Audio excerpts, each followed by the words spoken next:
شفقت والا کام کرے، اور شفقت وہیں ہوتی ہے جہاں کوئی غلطی ہوتی ہے، درگزر وہیں ہوتا ہے جہاں کوئی کوتاہی۔ عورت اطاعت کرے، فرما برداری کرے، اس کو حکم ہے، خامن درگزر کرے، شفقت کرے، اور کوئی کوتاہی دیکھے، کوئی غلطی دیکھے، اس پر پردہ پوشی کرنے کی کوشش کرے۔ یاد رکھیں، اعلیٰ حضرت فاضل بریلوی رحمۃ اللہ علیہ فرماتے ہیں جو مردان خدا ہیں، جو اللہ کے بندے ہیں، جو مردان خدا ہیں، فرمایا ان کا طریقہ تو یہ ہے کہ وہ اپنے گھر والوں کی بڑی بڑی غلطیاں معاف کرتے ہیں، بڑی بڑی کوتاہیاں، بڑی بڑی۔ حضرت ابو الحسن رحمۃ اللہ تعالی علیہ، جناب ابو الحسن خرقانی بہت بڑے درویش صوفی گزرے اور صاحب بصیرت اور زندہ اور بیدار مغز صوفی تھے، صرف ہو والے صوفی نہیں تھے۔ ان کو خبر ہی نہیں کہ معاشرے میں میں کھٹکتا ہوں دل عالم میں کانٹے کی طرح، اور تو فقط اللہ ہو اللہ ہو اللہ ہو۔ حضرت ابو الحسن خرقانی خانقاہ بھی آباد کرتے تھے، اور معاشرے میں کبھی ظلم ہوتا تھا تو بادشاہوں کا جا کے حقہ پانی بھی بند فرما دیا کرتے تھے۔ بڑے بیدار مغز اور بیدار ذہن صوفی تھے۔ حضرت بایزید بسطامی رحمۃ اللہ علیہ کے سجادہ تھے، اور محمود غزنوی آپ کا مرید تھا۔ اب بہت صاحب بصیرت بادشاہ ہوا ہے، وہ آپ کا خدمت گزار تو حاضر ہوتا تھا۔ محمود غزنوی کہتے ہیں جب میں پہلے دن گیا تو بابا جی مجھے اٹھ کے نہیں ملے، بیٹھے بیٹھے سلام کیا، واپس آنے لگا تو مجھے چھوڑنے آئے میری سواری تک، تو میں نے کہا حضرت جی جب آیا تھا تو پوچھا بھی نہیں اور اب چھوڑنے آ گئے۔ تو فرمانے لگے جب تو آیا تھا تیرے اندر تکبر تھا، تو کہتا تھا مولوی بادشاہوں کو اٹھ کے ملتے ہیں اس لیے نہیں ملا، اور اب تو سوچ رہا ہے کہ نہیں سارے مولوی ایک طرح کے نہیں ہوتے، اس لیے میں تیری عزت دینا تیرے لیے ضروری سمجھا ہے، اس لیے تجھے چھوڑنے آیا ہوں۔ حضرت ابو الحسن بڑے صاحب بصیرت آدمی۔ ایک آدمی یمن سے آیا کئی 100 کلومیٹر کا سفر طے کر کے ملنے، اس نے دروازے پہ دستک دی، حضرت کے گھر کے دروازے، بادشاہ کے پیر ہیں۔ اندر سے بی بی صاحبہ بولی کون ہے دروازے پہ؟ فرمایا میں یمن سے آیا ہوں یا مصر سے آیا ہوں، بڑی دور سے ملاقات کرنی ہے۔ حضرت صاحب کدھر ہیں؟ تو بی بی کہنے لگی تجھے بھی کوئی کام نہیں جس طرح اسے کوئی کام نہیں، تو بھی فارغ ہے اس کی طرح، بس یہی اللہ ہو اللہ ہو، یہی ڈیوٹی ہے تیری بھی۔ میں نے کہا یار اتنا بڑا صوفی اور گھر میں اس کا کیا حال ہے، وہ بات کرنے والی؟ تو میں نے کہا جناب حضرت کدھر ہیں؟ تو کہنے لگی وہ کوئی جنگل میں بیٹھا اللہ اللہ کر رہا ہوگا، نہ بچوں کی فکر نہ گھر بار کی فکر، مسئلوں سے بھی پیٹ بھرتے ہیں کبھی، ادھر بیٹھا ہوگا، جا ملنا ہے تو تو بھی چلا جا، دوبارہ دروازے پہ دستک نہ دینا خبردار۔ کہتے ہیں میرے وہ جو میں ایک ذائچہ بنا کے آیا تھا نا اللہ کے ولی کا، وہ میرا سارا ہی ٹوٹ گیا۔ میں نے کہا کچھ نہیں حال، جس کا گھر حال نہیں تو باہر کیا ہوگا، اندر ہی کوئی طبیعت نہیں۔ لوگ فٹافٹ اعتراض کرتے ہیں، کہتے ہیں صاحب فلاں بندے کو نہیں صحیح کر سکے تو، حالانکہ یہ بات اور ہے، یہ پہلو اور ہے۔ نوح علیہ السلام کی بیوی اگر کافر رہ جائے، بیٹا اگر غیر مسلم رہ جائے تو یہ حکمت الہی ہوتی ہے، یہ اللہ پاک کی حکمت ہوتی ہے، حکمت ہوتی ہے، اس میں پیغمبر کی تبلیغ میں کوئی اعتراض نہیں کیا جا سکتا۔ اس نے کہا جنگل میں ہوں گے تو بھی چلا جا۔ کہتے ہیں وہ جو میرے ذہن میں ان کا زاویہ تھا، وہ جو ایک شخصیت کا روپ میں بنا کے وہ تو نکل گیا، لیکن میں نے کہا چل اتنی دور سے آیا ہوں بابے سے میل ہی لیتا ہوں، شام ہو گئی ہے رات بھی رہنا ہے۔ کہتے ہیں میں نے جنگل کی طرف منہ کیا تو حضرت جنگل سے آ رہے تھے اور شیر پہ بیٹھے ہوئے تھے، شیر پہ بیٹھے تھے۔ فرماتے ہیں پھر میرے دل میں خیال آیا، میں نے کہا بی بی قابو آتی نہیں اور شیر کو قابو کیا ہوا ہے۔ پھر وسوسہ آیا اتقوا فراست المومن فإنه ينظر بنور اللہ، رواہ ترمذی او کما قال صلی اللہ علیہ وسلم۔ اللہ کے رسول فرماتے ہیں مومن کی فراست قلبی سے ڈرو، وہ تو اللہ کے نور سے دیکھا کرتا ہے، اللہ کے دیے ہوئے نور سے دیکھتا ہے۔ اللہ اکبر۔ جب یہ بات سنی نا، اس نے کہتے میں نے دل میں سوچی تو حضرت میرے دل کی بات جان گئے اور فرمانے لگے او بھائی، کہتے میں نے کوئی حال بتایا نہیں، خود ہی فرمانے لگے میاں اس کے اندر صرف ایک ہی غلطی ہے کہ وہ زبان کی ٹھیک نہیں، بستر کی بڑی پاک ہے، نظر کی بڑی پاک ہے، کردار کی بڑی اچھی ہے، میرے بچوں کو پالتی ہے، بس زبان کی ذرا ٹھیک نہیں۔ اور فرمانے لگے میں اس نتیجے پہ پہنچا ہوں اگر میں نے اسے نکال دیا تو اور کوئی رکھے گا نہیں، بیچاری زندگی ساری پریشانی میں گزار دے گی، اور پھر اگلے لفظ کہے تو حد ہو گئی۔ فرمانے لگے میں اس بد زبان سے حسن سلوک کرتا ہوں، اللہ نے یہ بے زبان مخلوق میری فرما بردار بنا دی ہے۔ فرمایا یہ میرے وظیفوں چلوں عبادتوں سے نہیں آیا شعر، یہ اس بد زبان سے حسن سلوک کرتا ہوں تو رب نے یہ بے زبان مخلوق میری۔ اب یہ گنجائش، یہ حکم خامند کے لیے ہے، یہ تقریر سن کے بی بی نہ کہہ دے کہ میں نے بد زبان ہونا ہے تو آپ فرما برداری کریں میری، تو یہ جس کے لیے بات ہو اسی تک رہے۔ خامند کو حکم ہے کہ اگر کوئی کوتاہی ہے تو اس کوتاہی کی پردہ پوشی کرے۔ گھر جو ہوتا ہے نا، گھر کچھ چیزیں اجازت نہیں دے رہی میری کہ میں کچھ اور بات آپ سے کروں، کچھ آپ کو نیند بھی آ رہی ہے۔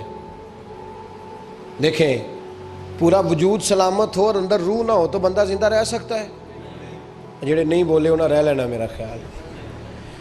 وجود ہو سارا سلامت ہے لیکن روح سلامت، بندہ بچ جائے گا؟ بولے نا یار، جنہیں نیند آ رہی ہو بولو، نہیں نہ رہ سکتا۔ پورے گھر میں ہر شے ہو، ذمہ داری سے بات کر رہا ہوں، پورے گھر میں ہر شے موجود ہو، اگر گھر میں دین نہ ہو تو گھر چلتا نہیں چل سکتا۔ جس گھر میں نماز نہ ہو وہ گھر نہیں چلتا، جس میں قرآن پاک نہ ہو وہ گھر، اس لیے کہ دین روح ہے۔ دین اگر گھر میں دین نہیں تو گھر چل سکتا؟ سن لے حدیث پاک ترمذی شریف کی، نبی کریم علیہ الصلاۃ والسلام، یہ بھی حق ہے، یہ آخری بات اس عنوان پہ سنیں، یہ حق آخری ہے، اس کو بھی سمجھیں۔ ترمذی شریف میں نبی پاک علیہ السلام نے فرمایا، دعا دی حضور نے، نبی پاک فرماتے ہیں اللہ اس بی بی کو جزائے خیر دے، اللہ اس پہ رحم فرمائے جو سویرے اپنے خاوند کو نماز کے لیے جگاتی ہے، اور اگر نہ اٹھے تو پانی ڈال کے جگاتی ہے، اور فرمایا اللہ اس خاوند پر رحم کرے جو سویرے اپنی بیوی کو نماز کے لیے جگاتا ہے، اور اگر نہ اٹھے تو پانی ڈال کے جگاتا ہے، رحم کرے۔ سب سے زیادہ حق میاں بیوی کا ایک دوسرے کا ساتھ یہ ہے کہ انہیں دیندار بنائے۔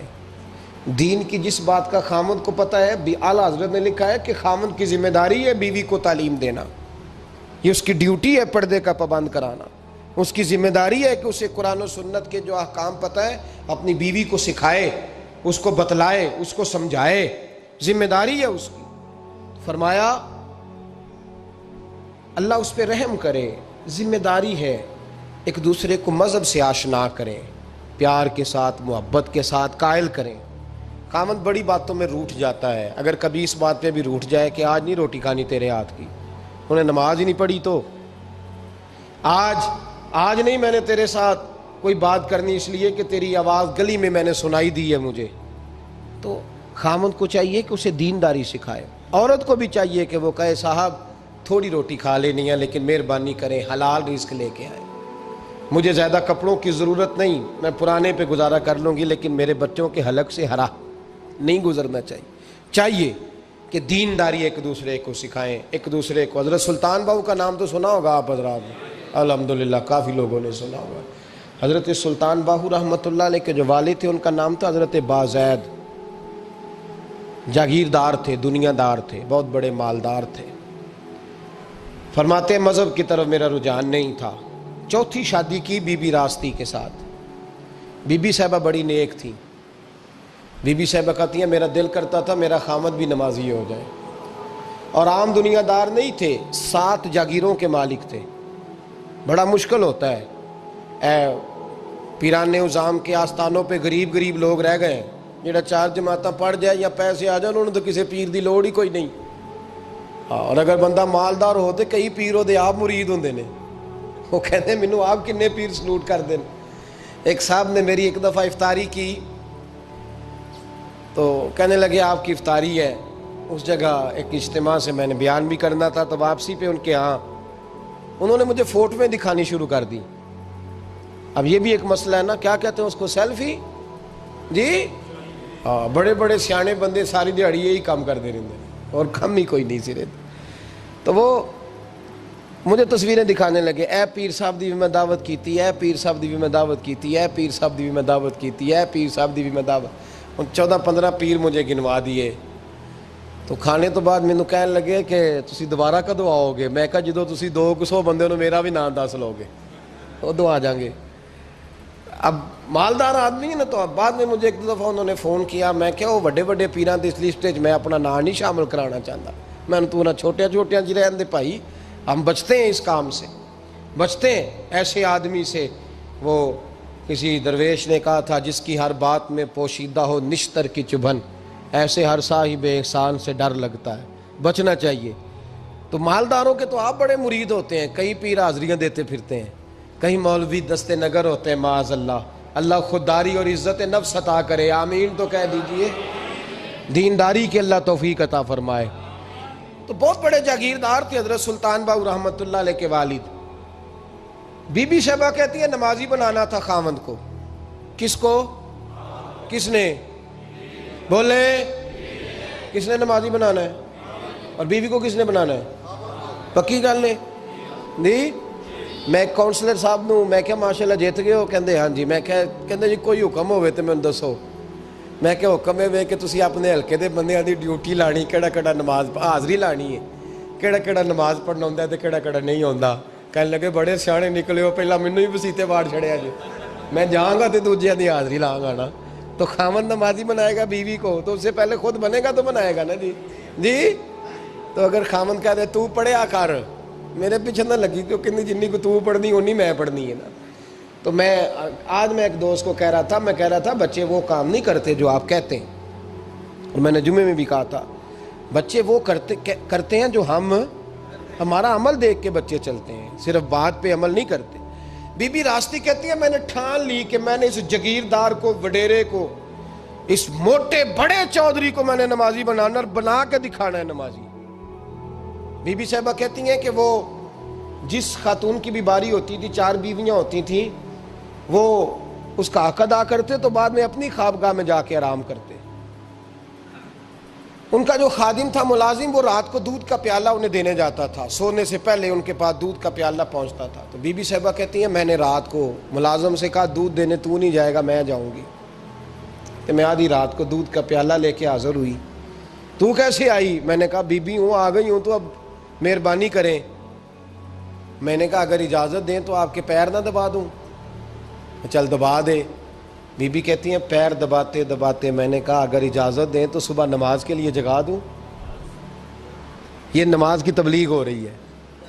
تو بابا جی پتہ کیا کہتے ہیں حضرت بازید, کہنے لگے تو مجھے جانتی نہیں, خبردار مجھے تبلیغ کرنے کی کوشش کی. اس گھر میں رہنا ہے تو سانس اونچا نہ لینا. پتہ ہے تو کس کے ساتھ بھی آئی, خبردار. کہتے میں چپ کر کے آ گئی.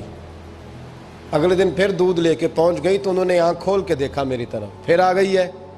میں نے کہا میرے خاوند ہیں, میرے سر کے تاج ہیں, پیر دبا دوں؟ کہ دبا دو. کہتے ہیں میں نے 10 منٹ پیر دبائے. تو میں نے کہا اگر جان کی امان پاؤں تو فجر میں جگا دوں. میں نے جلال فرمایا. کہنے لگے تجھے کہا تھا نا کہ مجھے کسی کا مشورہ قبول نہیں, تو کون ہوتی ہے مجھے بات کرنے والی, چل دوڑ جا.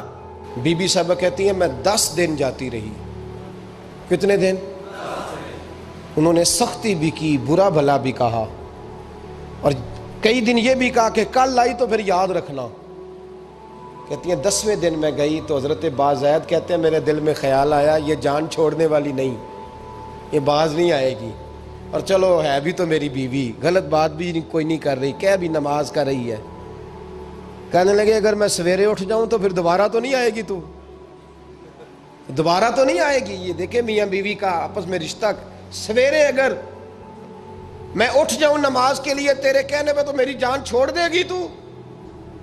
بی بی صاحبہ کہنے لگی میں دوبارہ نہیں آؤں گی, آپ مہربانی کریں سویرے اٹھ جائیں. کہنے لگے چل تو میری بیوی ہے, ایک بار مان لیتا ہوں تیری بات, سویرے جگا دینا. بی بی راستی کہتی ہے میں پہلے سو کے اٹھا کرتی تھی, وہ رات میں سوئی نہیں. کہتی ہے میں ساری رات رو کے گزار دی, ساری رات, اور بیدار رہ کے گزار دی. سویرے فجر کے وقت پانی گرم کیا, بغل میں مصلی لیا, خامد کو بیدار کیا, وضو کرایا, اور کہتی ہیں جب وہ اللہ اکبر کہہ کے سنتوں کی نیت باندھی تو میرے اس طرح آنسو گرے جیسے سیلاب آتا ہے اور دریا کا بند ٹوٹتا ہے. اور میں نے رو کے کہا مولا میرے اختیار میں یہیں تک تھا, میں مسلح پہ کھڑا کر سکتی ہوں، میں دل تو نہیں نہ بدل سکتی، وہ تیرے قبضے میں ہے، مقلب القلوب ہے، فضل کار، اس کا دل بدل دے۔ فرماتی ہیں میں روتی رہی، 2 رکعتیں پڑھ کے میری طرف دیکھا تو فرضوں کی نیت باندھ لی، اور 2 فرض پڑھ کے پھر میری طرف دیکھا، کہنے لگے خبردار سویرے جگانے آئی تو۔ میں نے کہا جی نہیں جگاتی۔ میری طرف دیکھ کے کہنے لگے تو نہیں جگائے گی آج کے بعد میں تجھے نماز کے لیے جگایا کروں گا، میں تجھے جگاؤں گا۔ آپ فرمانے لگی وہ نمازی بن گئے، میں پہلے ہی نمازی تھی۔ جب ان 2 نمازیوں کا ملاپ ہوا تو اللہ نے سلطان باہو جیسا بیٹا عطا فرمایا، سلطان باہو جیسا بیٹا عطا فرمایا۔ میرے بھائی، میاں بیوی ایک دوسرے کو دیندار بنائیں گے، ایک دوسرے کو نمازی بنائیں گے، وہ ایک دوسرے پہ، اور کس طرح کا؟ بڑا مشکل ہوتا ہے بیوی اپنے خاوند کی تعریف کرے، مشکل ہوتی ہے۔ اعلیٰ حضرت فاضل بریلوی رحمۃ اللہ تعالیٰ علیہ کی زوجہ، ان کا طریقہ یہ تھا کہ وہ اتنی شناسہ ہو گئی تھی، اعلیٰ حضرت لکھتے تھے تو وہ واقف ہو گئی تھی، وہ کتاب کا اعلیٰ حضرت فرماتے تو وہی کتاب اٹھا کے زوجہ لاتی۔ اس زمانے میں قلم بنتے تھے اپنے ہاتھوں سے، لوگ چھری لے کے اس کے ساتھ قلم بنایا کرتے تھے، تو قلم بنا کے سیاہی رکھتی، کاغذ کئی دفعہ ڈانٹ دیتے، اعلیٰ حضرت کئی دفعہ ڈانٹ دیتے، لیکن اماں جی سنتی۔ وقت وصال آیا تو ایک دن فرمانے لگے حامد رضا کی ماں، تو نے ساری زندگی مانگا کچھ نہیں، تو نے میری بڑی نوکری کی، میرے دین کے کاموں میں سب سے بڑی مددگار تو تھی، چل کچھ چیز مانگ لے۔ جب دین کے رشتے ہوتے ہیں تو پھر معاملے بھی دینداری کے طے ہوتے ہیں، کچھ مانگ لے۔ بڑا کچھ مانگ لیتی ہیں نا بیویاں، بڑا کچھ۔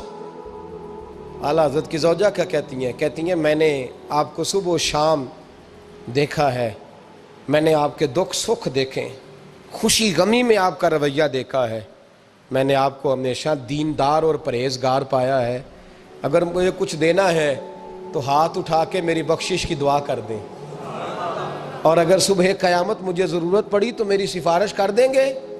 اعلیٰ حضرت رو پڑے، یہ دینداری کے رشتے ہیں، رو پڑے۔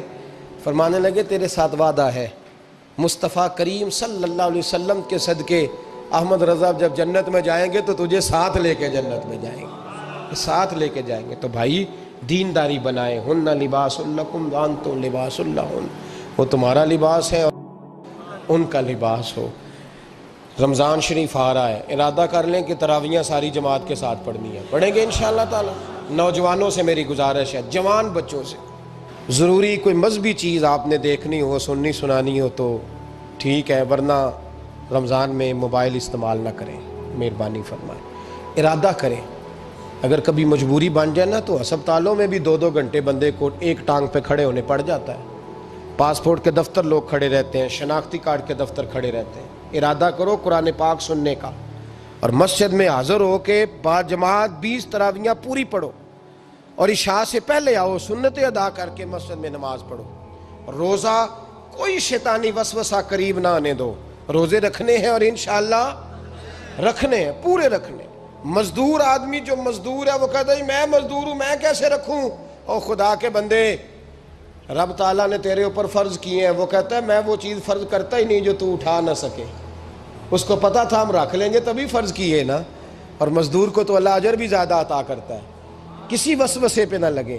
اور قرآن، یہ 2 باتیں ہو گئی، روزہ اور تراویح، اور تیسرا دن کے 2 حصے کریں، جو وقت بچ جائے اس کے 2 حصے کریں، آدھے حصے میں قرآن پاک پڑھنا ہے اور آدھے حصے میں درود و سلام پڑھنا ہے، یہ وظیفے پکے کر لیں۔